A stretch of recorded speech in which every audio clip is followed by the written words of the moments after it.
Bom dia, hoje são 19 de maio de 2020. Vou estudar hoje a palavra de Deus em 1 Reis, no capítulo 3, a partir do versículo 3. Diz assim: Salomão amava ao Senhor, andando nos preceitos de Davi, seu pai. Porém, sacrificava ainda nos altos e queimava incenso.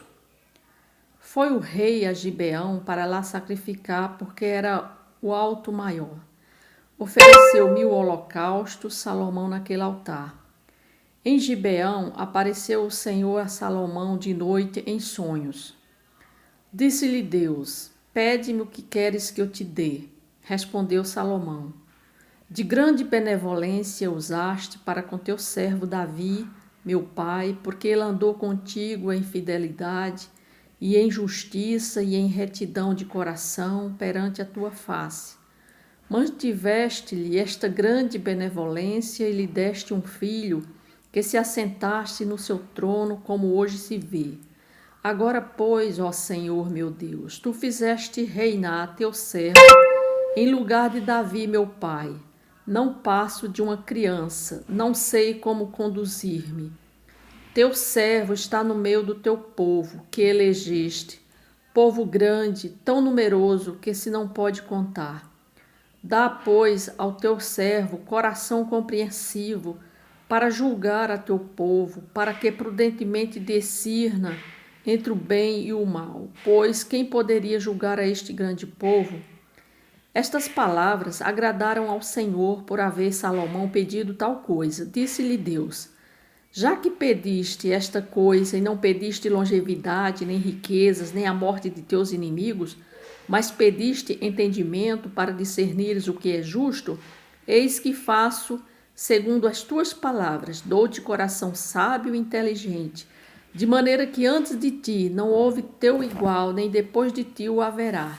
Também até o que não pediste eu te dou, tanto riquezas como glória. Que não haja teu igual entre os reis por todos os teus dias. Se andares nos meus caminhos e guardares os meus estatutos e os meus mandamentos, como andou Davi teu pai, prolongarei os teus dias. E então despertou Salomão, e eis que era sonho. Então nós vemos aí, vamos estudar um pouco a respeito da vida de Salomão.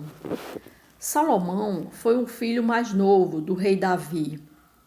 Ele assumiu o trono ainda jovem e ele ficou mundialmente famoso por sua sabedoria concedida por Deus no início do seu reinado. Então, quando Davi morreu, que deixou o trono a Salomão, ele muito jovem, acredito eu que ele se sentiu inseguro com relação agora a essa nova responsabilidade que ele teria pela frente, que seria governar a nação de Israel. Então ele pediu em sonho a Deus sabedoria para poder governar esta nação, aquela nação que ele estava recebendo. E Deus concede a ele esta sabedoria, porque diz Deus que se agradou do pedido dele, porque ele não pediu riquezas, não pediu longevidade, não pediu a morte de seus inimigos. Ao contrário, ele pediu sabedoria para poder governar. Então, nos anos em que Davi governou em Israel, nos anos em que Davi governou Israel, Davi prometeu a Deus a fazer um templo. Só que Deus disse que quem iria fazer esse templo para ele, onde seria colocada a Arca da Aliança, seria seu filho, Salomão. Então, nos anos em que governou Israel, Salomão construiu um magnífico templo ao Senhor. Ele fez na cidade de Jerusalém e ele preservou a paz na nação de Israel. Salomão ele é conhecido como um rei mais pacífico, rico e sábio que governou Israel. Agora, em contrapartida, Salomão ele fez muitas alianças com povos pagãos.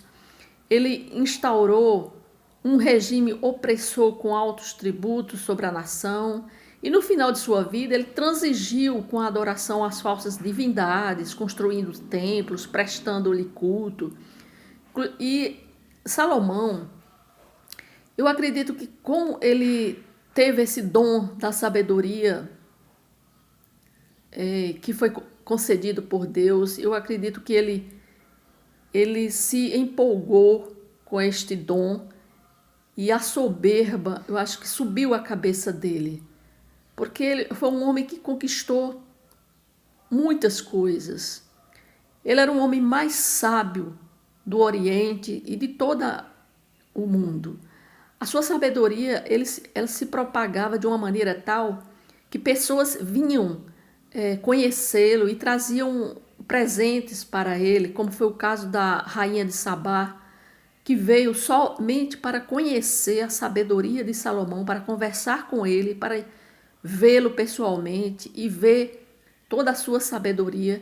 E ela trouxe muitos presentes para ele. Inclusive, Salomão chega até a casar-se com ela, com essa rainha de Sabá. Então, Salomão, eu acredito que ele subiu muito tudo que ele conquistou, a sua cabeça, né? Apesar de ter servido a Deus a maior parte de sua vida, Salomão também demonstrou ter um coração ganancioso, disposto a ceder ao pecado em favor de mais riquezas e poder, né?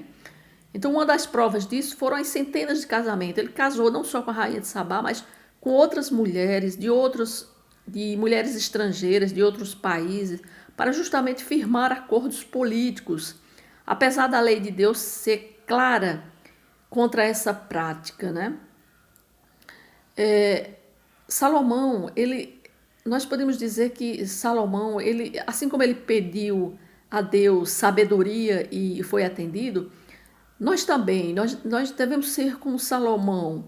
Se nós queremos ter sabedoria na nossa vida, para conduzir a nossa vida, para tomar decisões, para se comportar diante no nosso meio, nós também, assim como Salomão, nós devemos pedir sabedoria a Deus. E, inclusive, lá no livro de Tiago, ele diz, em Tiago 1,5, ele diz que a pessoa que pede sabedoria a Deus, ele dá a todos liberalmente, né? Então, é possível ser sábio, culto, instruído, agora, sem, contudo, colocar em prática esse conhecimento adquirido. Muitas vezes a pessoa tem sabedoria, é culto, instruído, mas, contudo, ele não coloca em prática esse conhecimento adquirido. E Salomão, ele provou ser, além de um governante extraordinário, ele também foi sábio na maneira de administrar.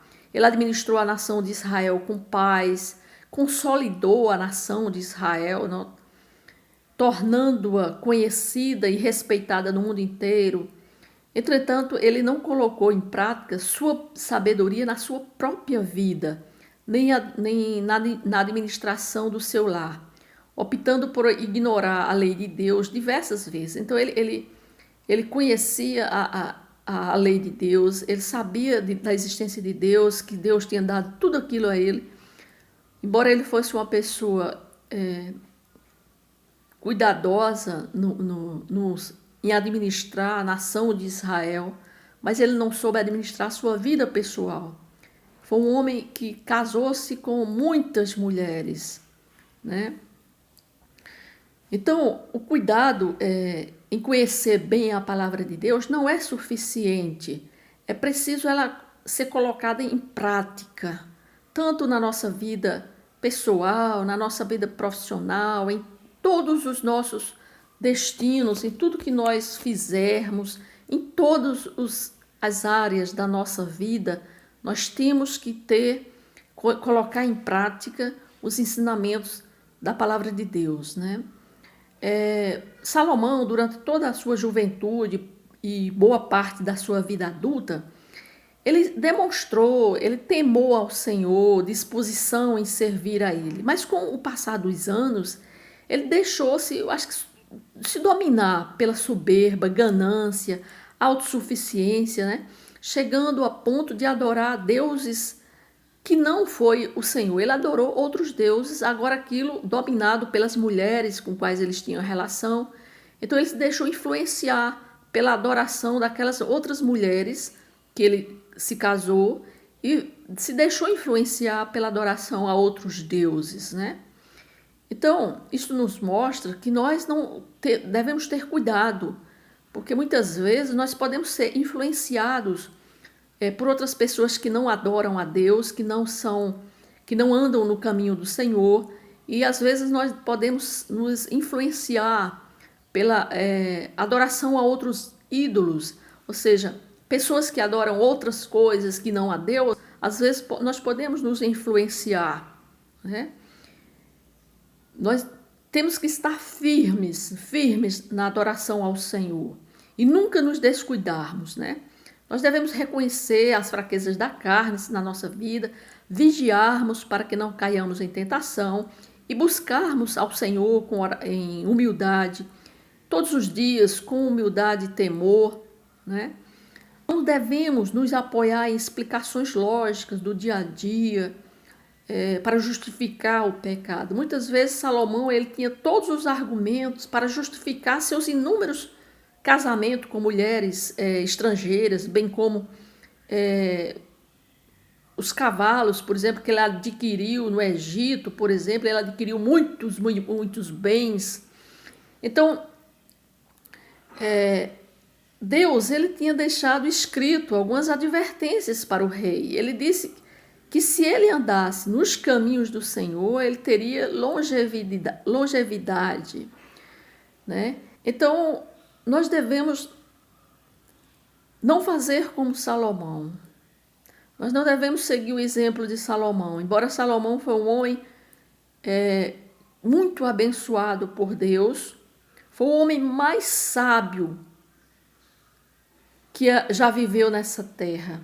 Agora, ele também tinha pontos fracos, Então, nós devemos ter humildade para reconhecer os nossos pontos fracos e revestirmos com a armadura de Deus que eu falei ontem, no vídeo de ontem, sobre o nosso revestimento que nós temos que ter com a armadura de Deus para ficarmos firmes contra as ciladas do diabo, Muitas vezes, pessoas próximas a nós, muitas vezes podem nos fazer pressão, E às vezes nós queremos agradar essas pessoas, desejamos agradar as pessoas. E neste agradar, muitas vezes a gente pode querer sair dos caminhos do Senhor e não obedecer ao que Deus nos propõe, assim como Salomão. Salomão ele foi muito influenciado pelas suas esposas, ou seja, ele foi tão influenciado que ele realmente saiu dos caminhos do Senhor e começou a adorar outros deuses que não ao Senhor. Deveria ter sido o contrário, ele é quem deveria ter influenciado as mulheres para que elas se voltassem para Deus e seguissem o caminho do Senhor, mas não, ele se deixou influenciar pelo culto a outros deuses. Então nós devemos ter muito cuidado na nossa vida para que nós não possamos ser influenciados por ninguém, para que nós não possamos nos desviar do caminho da fé, dos caminhos do Senhor. Nós temos que ser firmes no caminhos do Senhor para que nós possamos resistir às ciladas, às armações, que o inimigo ele é astuto, ele pode armar ciladas e fazer com que nós saiamos dos caminhos do Senhor. Então nós devemos cada dia nos fortalecer nos caminhos do Senhor, pedindo a Deus, assim como Salomão pediu sabedoria, mas após a sabedoria dada por Deus, nós devemos continuar firmes e não seguirmos como Salomão fez. Amém?